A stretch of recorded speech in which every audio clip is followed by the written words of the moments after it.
السلام عليكم اخواني واخواتي، انا اليوم في امواج نزلت العطور الجديده، اخر اصدارات امواج اللي هو ديسيشن. العطر من كوينت البيش طبعا. عندك اللي هو اكستنس اللي هو وجود معناته، وديسيشن اللي هو القرار.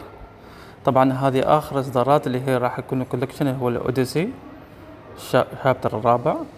العطر صراحة بأمانة جربته، عطر فريش جميل، افتتاحيته حلوة كثير.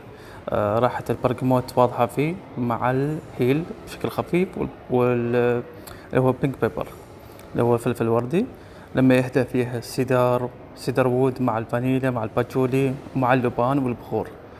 عطر صراحة جميل، أحسه إنه يصلح للصيف، يصلح للمناسبات، يصلح يعني ما أخذ من بارفس شوية، بس افتتاحيته صراحة بأمانة جدا جميلة. العطر ثابت وجميل، سعره بحدود 135 ريال عماني، يعني يقول 1300 ريال سعودي أو 1300 درهم. تقدر حتى نفس الشيء تحصله في أونلاين. نسوي فوكس. تمام، هذا بالنسبة للديسيشن. عطر رجالي أنا أشوفه يناسب حتى للجنسين. العطر الثاني زين اللي هو معناته وجود، عطر نفس الشيء جدا جميل.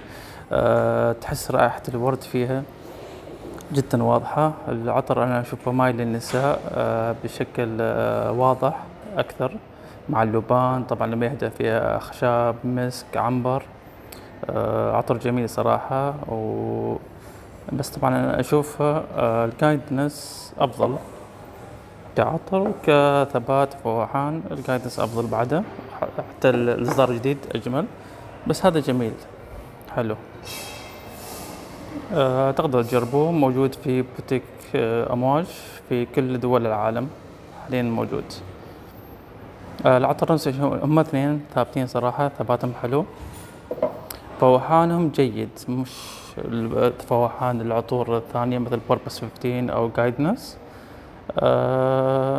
بالنسبة لرأيي أنا ما أتوقع أني بأخذهم حاليا، يمكن بعدين أغير رأيي، بس حاليا أشوف في عطور أجمل من أمواج إني أقتنيها فترة حالية بالشكل الجميل. هذا الديسيشن، وهذا خبرنا رأيكم اللي جرب العطور، وشكرا جزيلا لكم.